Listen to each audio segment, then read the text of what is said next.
ఓం నమ శివాయ. గురుదత్త మహాదేవ. ఓం నమ శివాయ. వీరబ్రహ్మేంద్ర స్వాముల వారి ఆయన పాదాల కాడ మేము దాసులము. ఎందుకంటే ఒక వెలుగు గల్లా ఇచ్చిన మహానుభావుడు. దేశములే కల్లా చెప్పిన కొన్ని విధానాలు వేదాలు అన్నీ కూడా చెప్పినన్ని జరిగినాయి కాబట్టి ఈరోజు మనస్ఫూర్తిగా వీరబ్రహ్మేంద్ర స్వామి వారి నమ్మడం. దేశపాలు నలుమూలల చెప్పుకునే విధంగా ఒక బ్రహ్మంగారు చెప్పిన విధంగా వీరి కూడా జరిగి తీరింది ప్రపంచం మీద. అందుకనే వీరబ్రహ్మేంద్ర స్వామి వారంటే మహా ఇష్టం. అందుకని ఆయనది మేము ప్రతి ఒక్క సాట కూడా కట్టిస్తున్నా. ఇట్లు ఒంగోలు అరుణోదయ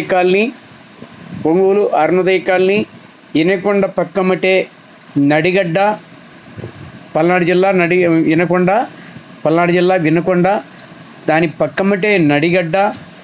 మరి ఆ నడిగడ్డ పక్కన నరసనపాలెం నుంచి దుగ్గిదమ్మ అనే ఒక కొండకాడ నేను మరి ఇక్కడ కాశీనాయన క్షేత్రం పెట్టాను. కాశీనాయన క్షేత్రం పెట్టిన తర్వాత వీరబ్రహ్మేంద్ర స్వామి వారి గుడి పైన పెదట చేశాను. ఇది 2 సంవత్సరాలు వెళ్ళిపోవచ్చింది కూడా.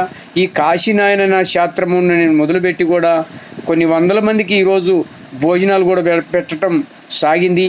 ఏదో రోజుకి ఎంతమంది అని రాని మన శాతెనిమిదిలో ఈరోజు ఆక్కున పెడుతున్నాము. అది నేను ఒకప్పుడు 1 కేజీకి బియ్యం లేని విధానంలో మనం పెట్టాము. మనం కూడా ఈరోజు కూడా కష్టంగా నడుతుంది. మన కాడ ఏమీ ఉండి పెట్టడం లేదు. పాపమ పుణ్యమ భగవంతుడు ఇచ్చిన సంకల్పంతో పెట్టుకుంటూ వస్తున్నాను. ఆ సందర్భంతో పెట్టుకుంటూ వస్తున్నాను.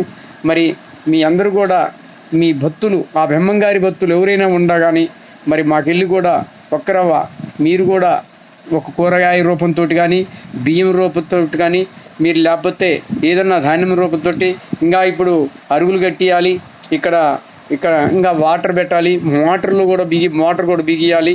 ఇట్లాంటి కొన్ని పనులు కూడా ఉన్నాయి.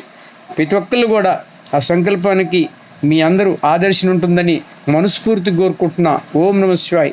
ఆ కాశీనాయన బ్రహ్మంగారు, ఆ నీలంపటమారు, ఆ బంగారుపట్లో నాగేంద్ర స్వామి అందరినీ కాపాడుగాక. ఓం నమ శివాయ్. జై వీరబ్రహ్మేంద్ర స్వాముల వారికి. తిరుమల వెంకటేశ్వర్ల స్వామి వారి మరి దేవస్థానం కూడా ఎన్నో మాటలు మరి మా సాధువు పరిచెత్తు మరి ఆ స్వామి మమ్మటి కూడా పోవడం జరిగింది. ఆ విధానాలు కూడా ఉన్నాయి. వాళ్ళు కూడా ఆ వెంకటేశ్వర స్వామి కూడా అందరినీ దీవించగాక. ఓం నమ శివాయ్.